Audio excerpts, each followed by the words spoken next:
Hello everyone, ഞാൻ ജിജോ നോട്ടിക്കാമിൽ നിന്നാണ്. Gas സേഫാണ്. ഒരു ചെറിയ കാര്യം നിങ്ങളോട് പങ്കുവയ്ക്കാൻ വേണ്ടിയാണ് ഞാൻ ഇന്ന് വന്നിരിക്കുന്നത്. നമ്മുടെ കമ്മ്യൂണിറ്റിയിൽ ഈ കാർബൺ മോണോക്സൈഡ് പോയിസനെ കുറിച്ചുള്ള വലിയ അവയർനെസ് ഇല്ല. അതുകൊണ്ടാണ് ഞാൻ അത് വീണ്ടും നിങ്ങളുടെ അടുത്ത് ഇതിനെക്കുറിച്ചൊന്ന് സ്പെഷ്യലായിട്ട് പറയണമെന്ന് ഓർത്ത് വന്നത്. പിന്നെ ഈ കാർബൺ മോണോക്സൈഡ് നമുക്ക് കാണാൻ പറ്റുന്നില്ല, ബിക്കോസ് അതിൻ്റെ ഓക്സിജന്റെ സെയിം ഡെൻസിറ്റിയാണ്. അപ്പോൾ ഓൾമോസ്റ്റ് ആ സെയിം ലെവലിൽ തന്നെ നിൽക്കുന്നുള്ളൂ. അപ്പോൾ അതുകൊണ്ട് സ്മെല്ലില്ലാത്തതുകൊണ്ട് നമുക്കത് ഫീൽ ചെയ്തില്ല. പക്ഷെ അത് എങ്ങനെ ഫീൽ ചെയ്യുന്ന വെച്ചാൽ ലോങ് ടൈമിലേക്ക് നമ്മൾ യൂസ് ചെയ്യാൻ നമുക്ക് ചെറിയ തലവേദന വരും, അതുപോലെ ജലദോഷം, ടയർഡ്നെസ്, ഇതൊക്കെയാണ് അതിൻ്റെ മെയിൻ സിംറ്റം ആയിട്ട് വരുന്നത്. അത് ബ്ലഡ് സ്ട്രീമിൽ വന്നു കഴിഞ്ഞാൽ ഓക്സിജനേക്കാളും 5 times ഹയർ ആയിട്ട് അത് അബ്സോർവ് ചെയ്യും. It's really dangerous for the human being.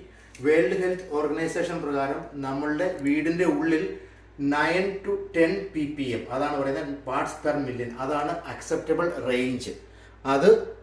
അതിൽ കൂടുതലായി കഴിഞ്ഞാൽ it's dangerous for human being for prolong time. ഒരു എക്യുപ്മെന്റിനെ കുറിച്ച് പറയാം. ആ ഒരു എക്യുപ്മെന്റ് ഉണ്ടെങ്കിൽ നമുക്ക് ഈസിലി ഐഡന്റിഫൈ ചെയ്യാം, അതിനനുസരിച്ചുള്ള പ്രിക്വേഷൻസ് എടുക്കാം. ഈ ഒരു ചെറിയ എക്യുപ്മെന്റ് അറൌണ്ട് 20-25 പൗണ്ട് ഉണ്ടെങ്കിൽ നല്ല ക്വാളിറ്റിയുള്ള സാധനം നമുക്ക് മാർക്കറ്റിൽ അവൈലബിൾ ആണ്. നിങ്ങൾ വാങ്ങുന്നതിന് മുമ്പ് ഒരു കാര്യം ശ്രദ്ധിക്കുക, ബ്രിട്ടീഷ് സ്റ്റാൻഡേർഡ് EN 50291 കമ്പാറ്റബിൾ ആയിട്ടുള്ള എക്യുപ്മെന്റ് വാങ്ങി വെക്കുക. അതിൻ്റെ life at least 7 to 10 year life ഉണ്ട്. അത് ജസ്റ്റ് ചെക്ക് ചെയ്യാം. നമുക്കറിയാം ഇങ്ങനെയുള്ള alarm BPM more than the respected level ആണ് എങ്കിൽ. ഇതിന്റെ ലൊക്കേഷനാണ് ഞാനത് വീണ്ടും ഇനി പറയുന്നത്.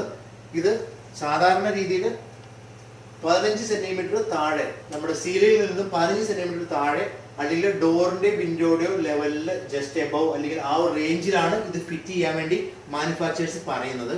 ഇത് വെക്കേണ്ടത് എവിടെയാണെന്ന് വെച്ച് കഴിഞ്ഞാൽ എല്ലാ ഗ്യാസ് ഫയറിംഗ് എക്യുപ്മെന്റിലും ഗ്യാസ് ബേണിംഗ് എക്യുപ്മെന്റ്സിലും ഉള്ള റൂമുകളിൽ, നമ്മളുടെ ഹോബ് ആയിക്കോട്ടെ, ബോയിലർ ആയിക്കോട്ടെ, അല്ലെങ്കിൽ ഗ്യാസ് ഫയർ ആയിക്കോട്ടെ, അതിന്റെ ആദ്യം ഇരിക്കുന്ന മുറികളിൽ ഇത് ഇൻസ്റ്റാൾ ചെയ്യാൻ പറയുന്നുണ്ട്.